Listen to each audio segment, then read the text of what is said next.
नमस्कार मंडळी, पुन्हा एकदा स्वागत आहे आपल्या एका नव्या व्हिडिओमध्ये. मी आपल्यासाठी घेऊन आलो आहे पुन्हा एकदा खास व्हिडिओ. हा व्हिडिओ फक्त खासच नसून ऐतिहासिकसुद्धा असणार आहे, कारण की मी आत्ता सध्या आहे राजस्थानमधलं एक ऐतिहासिक शहर बाडमेर, आणि बाडमेरचं रेल्वे स्टेशन आपण बघताय. या रेल्वे स्टेशनमधून आज आपला एक ऐतिहासिक प्रवास सुरू होणार आहे मुनाबावच्या दिशेने. मुनाबाव हे भारताचं एक अंतिम रेल्वे स्टेशन आहे, जे आपल्या भारताच्या पश्चिमी सीमेवर वसलेलं आहे. तर चला मग या प्रवासाला सुरुवात करूयात. आता वाजले 10, बरोबर 10:15 आपली ट्रेन आहे. समोरच इथं विंडो तिकीट आहे. हा आपला एंट्री पॉईंट आहे, 1 नंबर पॉईंट. हा प्लॅटफॉर्म नंबर 1 कडे जाणारा मार्ग, आणि इथे आपण तिकीट काढतोय. तिकीटाला लाईन बघा किती आहे. जनरल तिकीटसाठी आपल्याला इथूनच काढावं लागतं आहे. ऑनलाईन तिकीट अवेलेबल नाही आहे. तिकीट काउंटरचा परिसर बघा तुम्ही. वरचा फॅन बघितला ना की CSMT रेल्वे स्टेशनची आठवण आल्याशिवाय राहत नाही. समोर बघताय आपण प्लॅटफॉर्म नंबर 1. आत्ताच तिकीट आपण काढले. हा रेल्वे स्टेशनचा भाग. एखाद्या राजमहालामध्ये एंट्री केल्यासारखं वाटतं, म्हणजे अशी फिलिंग आहे. 1 नंबर. अशी रिडेव्हलपमेंट पाहिजे. या साईडला ट्रेन बघताय, ही समोरची भगत की कोठीला जाणारी ट्रेन, डेमो ट्रेन आहे. ती 10 वाजता निघणार आहे. आता आलो आहे आपल्या कोचमध्ये. कोच बघा, एकदम जुना ICF कोच आहे. इकडे 2 विंडो साईडला 2 सिटिंग अरेंजमेंट आहेत, आणि या साईडला आपण 4-5 लोक आरामात एक साईडला बसू शकता. समोर चार्जिंग सॉकेट वगैरे सगळं दिलेलं आहे. वरच्या साईडला पण बसू शकता. फॅन वगैरे आहे. हीट ऑलरेडी जाणवायला लागली आहे. बरोबर सकाळचे 10:15 झालेत. आपली ट्रेन बाडमेर रेल्वे स्टेशनवरून मुनाबावच्या दिशेने निघाली आहे. जवळजवळ 112 किलोमीटरचा हा प्रवास थक्क करणारा आहेच, याशिवाय ऐतिहासिक प्रवास देखील आहे, जो आपल्याला भारत आणि पाकिस्तान सीमेवर जवळजवळ नेऊन पोहोचवतो. तर चला मग, आपण रेडी आहात ना या प्रवासासाठी?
बाडमेर रेल्वे स्टेशनवरून आपली ट्रेन निघताच खऱ्या अर्थाने आपल्याला थार डेझर्ट, थार वाळवंट दिसायला सुरुवात झालेली आहे. समोर आपण बघताय हा डोंगर, त्याच्यावर आहे एक मंदिर पांढऱ्या रंगाचं. आणि आता आपण पोहोचलोय भाजबर रेल्वे स्टेशन, जे की बाडमेर नंतर आपलं नेक्स्ट रेल्वे स्टेशन आहे. आणि रेल्वे स्टेशन बघा आपण, म्हणजे छोटीशी घरं आहेत, आजूबाजूला वाळवंट आहे, आणि इथं राहतात लोक. म्हणजे भारतामध्ये किती विविधता आहे याच्यावरून आपल्याला दिसतंय.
चला 2 स्टॉप सोडून बाडमेर नंतर आपला हा तिसरा स्टॉप आहे रामसर रेल्वे स्टेशन. इथून खऱ्या अर्थाने जो थार डेझर्ट आहे इथून सुरू होतो. रामसर रेल्वे स्टेशन बघताय. तर मी तयारी करून घेतली आहे पूर्ण. असंच आपण आपल्या स्वतःला कवर केलं तरच या थारच्या डेझर्टमधून आपण स्वतःला वाचू शकता. नाहीतर पूर्ण केसांमध्ये मातीच माती होऊन जाणार. तरी पण होणारच आहे ते.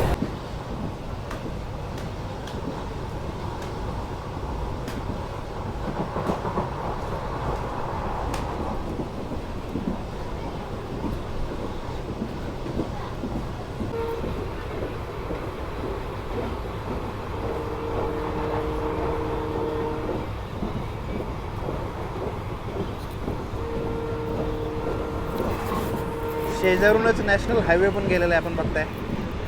तो सरळ मुनाबावपर्यंत जातो.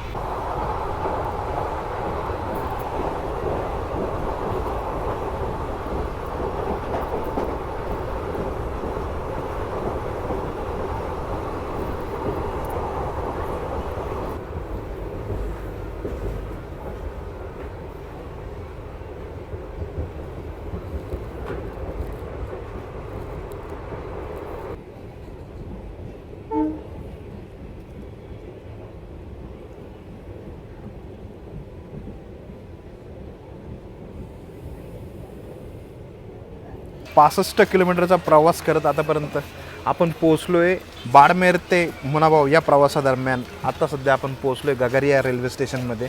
एक छोटंसं रेल्वे स्टेशन आहे. रेल्वे स्टेशन बघताय अर्ध्यापेक्षा जास्त पब्लिक इथून खाली झाली आहे. आणि एक इम्पॉर्टंट रेल्वे स्टेशन आहे इथल्या लोकांसाठी, कारण की हा एक मुख्य स्रोत आहे जिथून आपण ट्रॅव्हल करण्यासाठी आपल्याला इम्पॉर्टंट पॉईंट आहे. जर बसेस वगैरे मला नाही माहिती किती भेटतात इथून, पण रेल्वे ही एकमेव साधन आहे जी 60 रुपयामध्ये आपल्याला एंड टू एंड प्रवास घडवून आणते.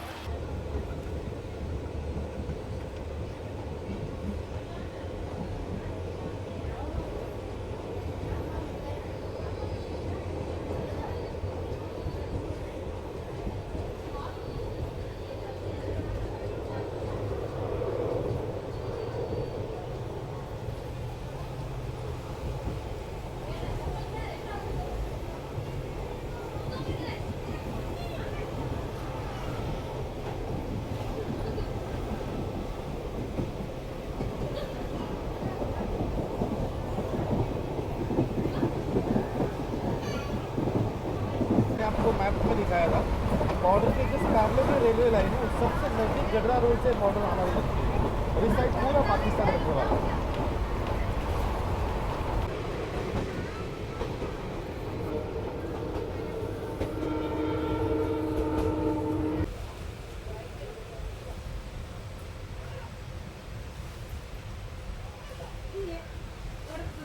हे होतं गडरा रोड रेल्वे स्टेशन. आपण 80 किलोमीटरचा प्रवास केल्यानंतर आणि खरंच इथं ज्यावेळेस आलो आहे ना, एक फिलिंग प्राऊडची भावना आहे ना, ती खरंच मनामध्ये जागृत होते. जी जागा ह्या जागेने ते 1965चं युद्ध, 1971चं युद्ध हे सर्व अनुभवलेलं आहे. इथले जे कर्मचारी होते, रेल्वे कर्मचारी, त्यांनी आपला जीव दिला होता देशासाठी. कारण की ज्यावेळेस त्यांचं काम होतं इथून रसद पोचवणं आणि शस्त्रसाठा देखील पोचवणं, त्या दरम्यान पोहोचवताना वरून एअर स्ट्राईक झालं दुश्मन देशाकडून आणि त्यांनी आपला जीव गमावला इथं. तर त्यांच्या स्मरणार्थ इथं वॉर मेमोरियलसुद्धा आहे. चला आता पुढे जाऊयात. आपण बघा इथं थार डेझर्ट, हे वाळवंट बघा. या वाळवंटामध्ये रेती बघा.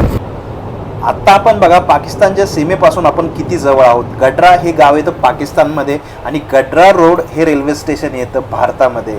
म्हणजे जवळजवळ 4-5 किलोमीटरचाच इथं डिस्टन्स आहे. थार वाळवंट किती जास्त इथं इम्पॅक्ट करतं ह्या रूटवर. तुम्हाला जर बघायचं असेल तर एक गोष्ट तुम्हाला दाखवतो. हे बघा, ज्यावेळेस आपण बाडमेरून निघालो होतो त्यावेळेस हे सीट क्लीन होतं. आता बघा पूर्ण ती माती आहे ना, पूर्ण व्हाईट सँड पूर्ण जमा झालं याच्यावर. स्पीड बघा तुम्ही, त्याच्यावरून तुम्हाला अंदाज येत असेल. पहिले जाती ती तर तिथं आर्मी कॅम्प असल्यामुळे आपल्याला जास्त जाता येणार.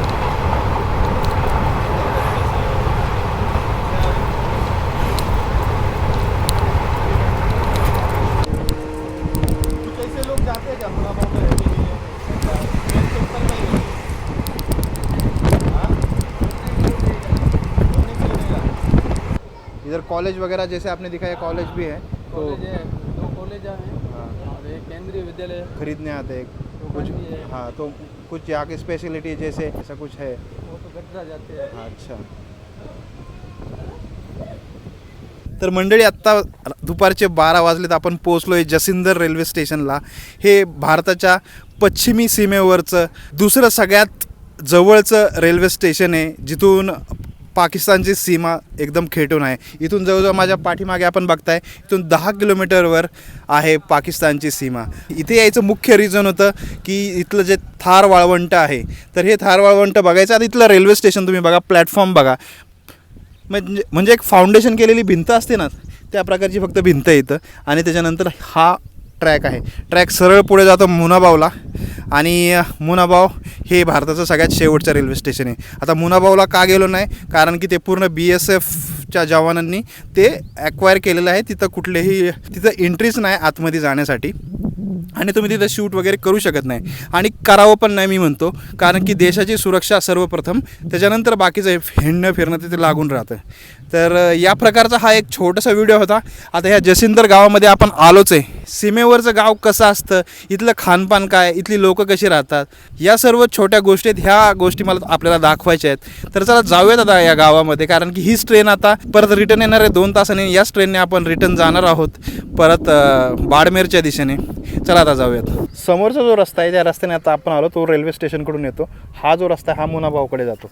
आणि जसिंदर गाव जे आहे ते आपण बघताय, इथं शेळ्या मेंढ्या वगैरे, शेतीची अवजारं, आणि एक छोटंसं मंदिर आहे.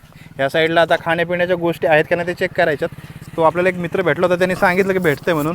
पण हे थार वाळवंट आहे. वाळवंटाचे बघा इथं ढिगारे पाहायला मिळतात आहे. आणि चला आता, म्हणजे एवढ्या उन्हामध्ये पण इथं जी एनर्जी फील होते ना, ते त्याचं मी शब्दात वर्णनच करू शकत नाही. बघूयात आता, थोडंफार काहीतरी खायला मिळालं तर खाऊयात, आणि मग परत आपण रेल्वे स्टेशनकडे जाऊ. आता सध्या आपण बघताय जसिंदर गावामध्ये आहोत, आणि थाळी बघताय. ही थाळी घेतली आपण. याच्यामध्ये 2 भाज्या आहेत, टमाट्याची भाजी आणि ही आपली कढी आहे, त्यासोबत आपली चपाती, गरमागरम चपाती. ही बिना तेलाची असते बघा, आपल्याकडे तेलाची असते, इथं बिना तेलाची, पण टेस्ट असेल देशी आहे. आणि टमाट्याची जी भाजी ना, याच्यामध्ये मसाले आहेत ना, ते गावरान मसाले, त्याचं एकदम फ्लेवर कडक येतं. अशा ठिकाणी येऊन हे खाण्याची मजा वेगळीच आहे हो. कढी. जसिंदर गावामध्ये सध्या आपण आहोत. तुम्हाला इथे देसी वाईब आल्याशिवाय राहणार नाही. आणि जेवण वगैरे आपण तिथे केलं. ते हॉटेल मी तुम्हाला दाखवलं, एकदम नॉर्मल हॉटेल होतं. आपले टमाट्याची चटणी, चपाती ते खाल्लं होतं. त्यानंतर आता बघा, थार डेझर्ट आपल्याला ही माती पाहायला मिळते. इथूनच सरळच रस्ता आहे, आणि समोरच रेल्वे स्टेशन. रेल्वे स्टेशन म्हणजे असं काय नाही, एक साधी एक पटरी आहे, तिथं गाडी थांबते. आता गाडी मुनाबावरून निघेल 2 वाजता, आणि 2:10पर्यंत इथे येईल गाडी. 8-9 किलोमीटर अंतर येते. समोर आपण बघताय आपल्या ट्रेनचं अरायवल झालं आहे, आणि जे लोकल आहेत इथले त्यांची लगबग बघा ट्रेन बोर्ड करण्यासाठी, कारण त्यांच्यासाठी हे एकमेव साधन आहे. इथून आपण जाऊ शकता बाडमेर किंवा गडरा रोड या ठिकाणी. तर चला मग आता आपण पण बोर्ड करूयात ही ट्रेन. WDP 4D घेऊन आल्या आपल्या ट्रेनला, आणि हॉंकिंग तर जबरदस्त असतेच याची.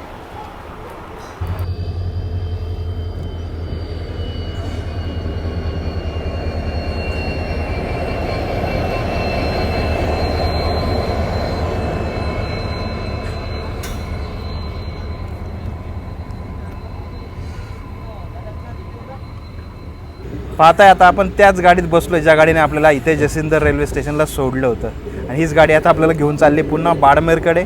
आपल्याला हा व्हिडिओ कशा प्रकारे आवडला असेल तर व्हिडिओला लाईक आणि शेअर करायला विसरायचं नाही. चला मग भेटूयात अशाच एका नवीन व्हिडिओमध्ये. तोपर्यंत जय हिंद, जय भारत.